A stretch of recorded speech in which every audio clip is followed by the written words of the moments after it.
Well, ladies and gentlemen, thank you for being with us on the Weekly Business Hour. We're out on the road, so to speak, again today, and we're dropping by to see a good friend of the show, Mr. Doug Thorpe. Doug's been on the program before. He offers a tremendous amount of experience and expertise, in particular, working with people, teams, and how to grow your business through your people. And I think that's probably the single most important asset any business typically has. But Doug is a nationally recognized business coach, consultant. He's a writer, written books, and he speaks to audiences around the country. So, Doug, thanks for joining us again today. Well, you're welcome, Rick, and it's a pleasure to be back on this show, and thank you for having me. Well, you've created something that really interests me, and that's your team trust model, which, you go through it, and I want to put out a warning to everybody listening, because when you look at it at first glance, it's meant for the corporate world where we have work teams doing this, projects. But I took it and went through it as a small business owner, trying to build up my team, meaning all my employees potentially, and how they can function better as a group. So there's a lot of great information in there for the smallest business that has 1, 2, 3, 5, 20 employees, as well as larger businesses where you actually can break groups of people up. So, Doug, without any further delay, let's talk about the team trust model. Yeah, you bet. So let me start with a little kind of foundational thought process here. If we look at our lives, we know that we do our best with people that we trust. As Bob Berg has said in a couple of his books, we like to do business with people that we know, like, and trust. Well, the same is true really in our personal existence. I mean, those of you that have ever been on the dating scene with maybe the goal to find a significant other, what are you doing? You're deciding if you meet somebody, you want to get to know them. You first decide if you like them, and then you start digging for the elements of trust. Can I really trust this person to be significant in my life for the long haul? And that trust idea really permeates everything we do. I mean, ultimately, I had a colleague point out to me that even young children in school, if they don't feel that they can trust the environment, they're going to shut down. They're going to disengage. They're going to disconnect from the teacher, from the classroom, and they're not going to learn. So it is such a vital part of our existence, is to have that sense of trust. Okay? Well, and it's something interesting, just as everyone who listens to this program, either live or on recorded video cast, podcast, trust is a huge challenge in today's world with pandemics and political situations. And so I think your advice and your information is even more critical to me as a business manager, business owner, than perhaps it was a few years ago, because we got a lot of work to do. It really is. And when you talk to owners or executives, and you made mention of it, and I'll reinforce the idea, what I want to talk about here is not limited to the large Fortune 500 type environment. It's true in the small business. And it works in just the very basic relational situation. As the saying goes, where two or more are gathered, there needs to be that element of trust. And let me interject, as I had been working with this model and coaching my clients through it, in parallel, there was an interesting release a couple of years ago. The good folks at Google did their own internal study. The question on their mind was, why do some of our teams perform so much better than others? We are famous for our hiring process. We pick the best of the best. And if you put those good people on teams, why don't all teams knock it out of the park? Well, they embarked on a 2-year study. You can look it up. It's called Project Aristotle. That's the title they gave it. Their findings indicated that the number one differentiator on high-performing teams versus not high performing, was something they called psychological safety. And when you go through all the narrative on that, they're talking about trust. Do I have a sense of trust when I show up for work? Can I reveal my innermost thoughts and beliefs and not be ridiculed or condemned for what I'm saying? So it's that psychological safety, or what common man would call trust, is the really big element that comes to play. So when I talk to business leaders, here's the challenge. You can philosophically agree that trust is an issue. You can acknowledge that your own assessment of your work team might suggest that trust is lacking or lagging. And then they walk away from that discussion going, well, what do I do? So, I don't know what I do. Well, the work I've been doing in this space, I think, helps answer that question. So let me, I'm going to go ahead and share my screen and get this up here for you.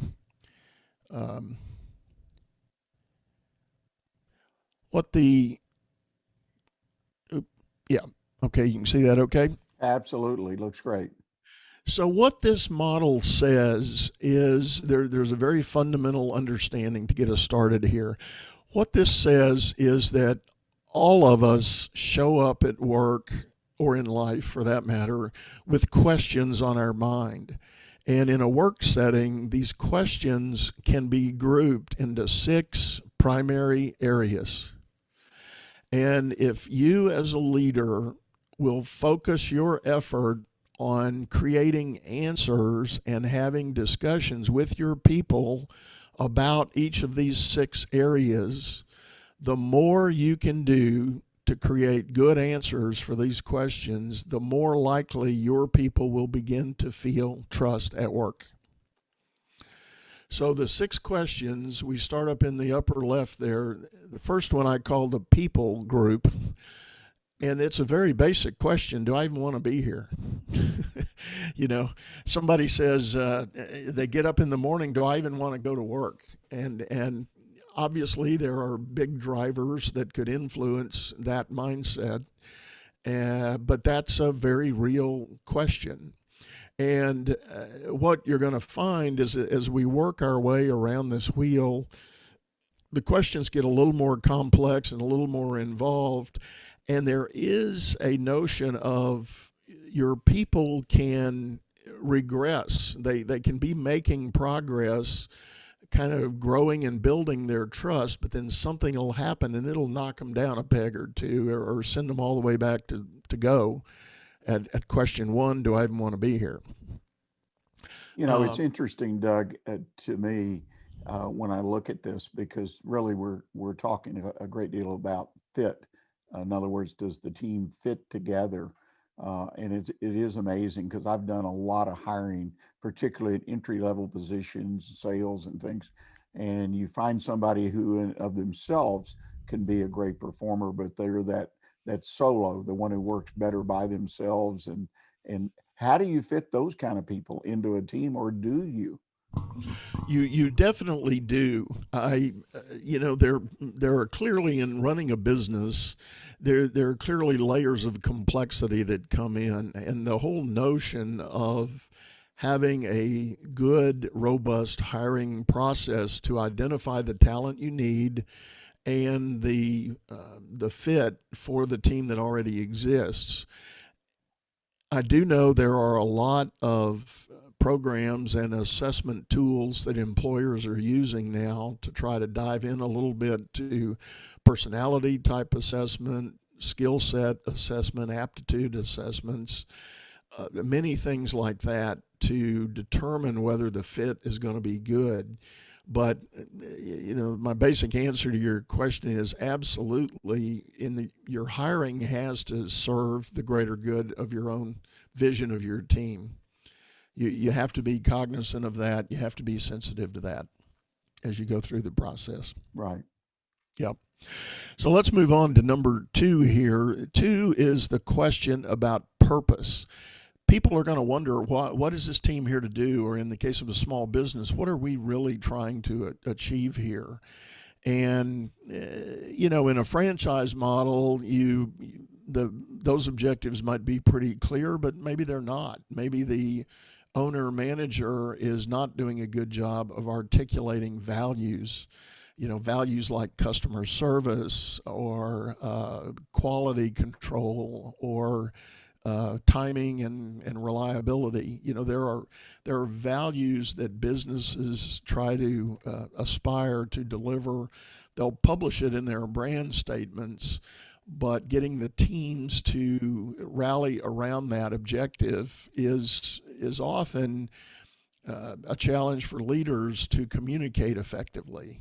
Leaders have to be able to explain to their teams what a win looks like.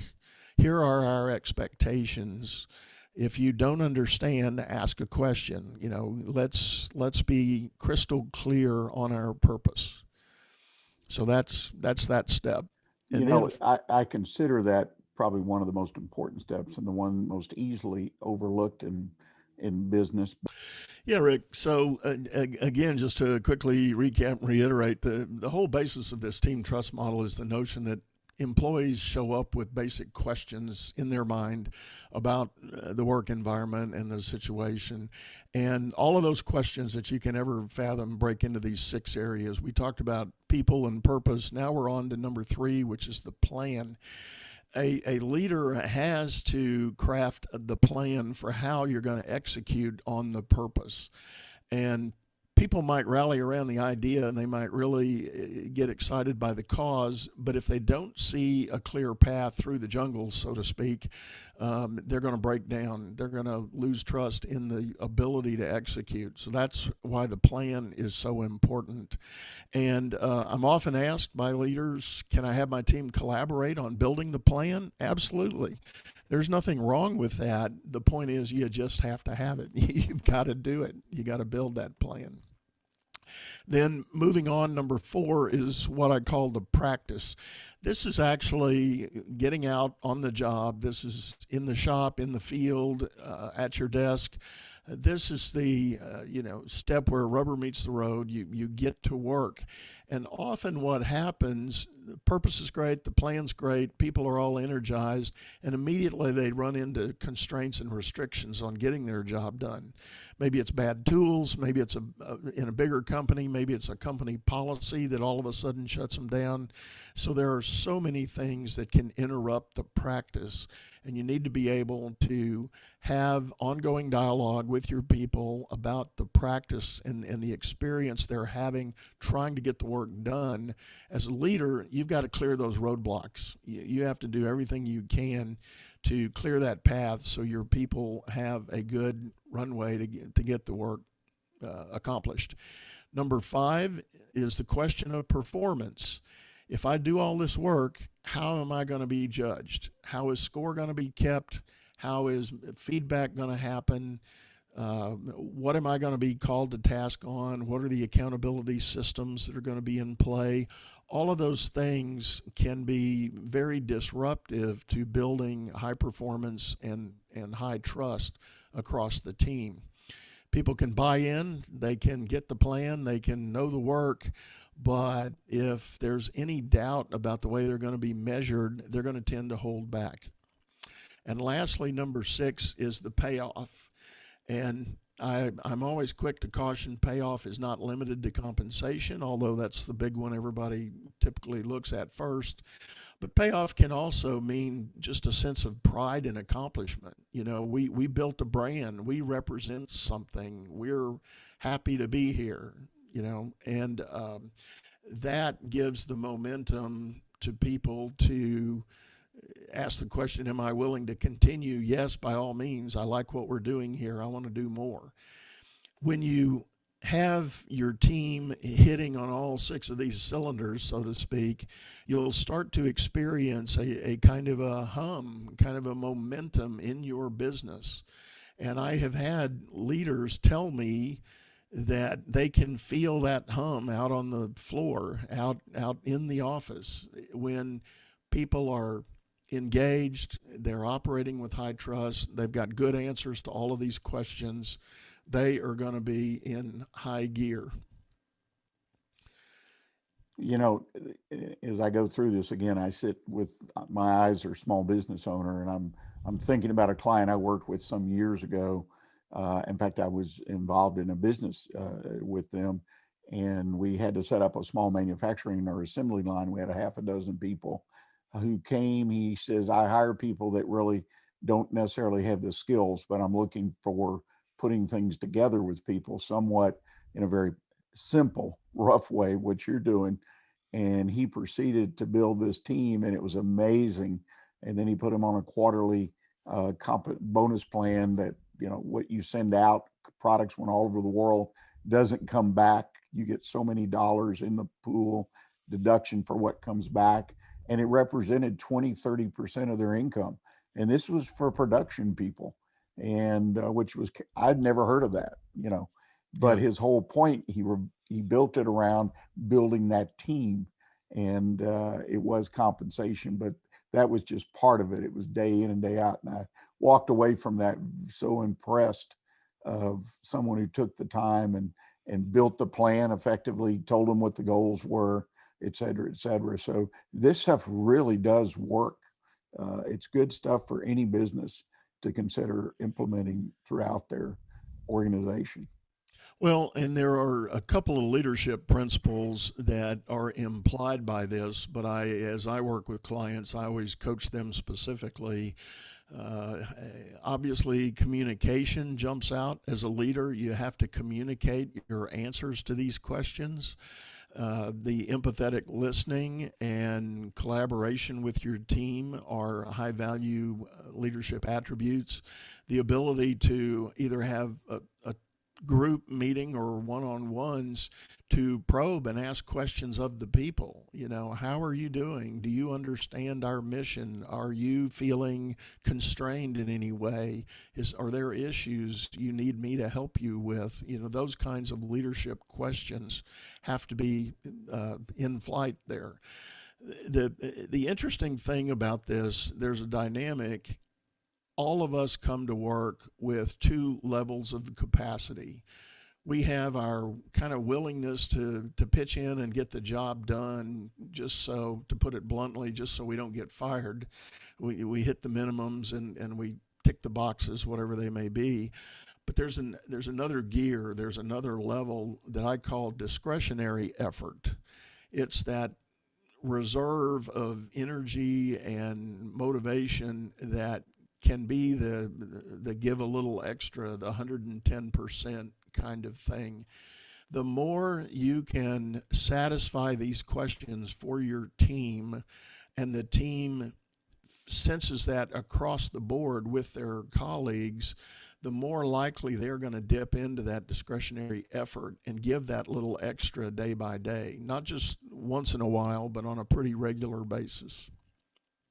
Well, and one of the great things that comes out of that, that so many people, the term, I like my job, I enjoy my job, I like to go to work, I like to get up in the morning. And people, I think so many times I've found business owners, particularly those that are entrepreneurial, they tend to get it, but others who maybe buy a franchise or whatever, they have a little bit more learning curve, realizing that that's just pure feedback on how you're doing in running your team, your group of employees. And got to have our eyes and ears open all the time. If somebody's not speaking out to me as an employee and pointing out things, whether they're good or bad or whatnot, that was always my measure of I wasn't being successful. So it's very important communication element that you mentioned. That's right. And the clarity of that communication. You know, a lot of times leaders feel like they can stand up in the group and make a statement or make a directive, and that's all people need to get going. But if you're the least bit objective about it, you realize that's not always true. You have to double back and you have to affirm what you said, and you have to get feedback from your people that they got it, they understand it, and they're fully engaged with it. Yeah, I think that might work in Hollywood in a movie, Yeah.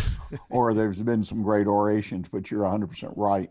The ability to integrate yourself with the people, with the team as a leader, and get that continuous feedback.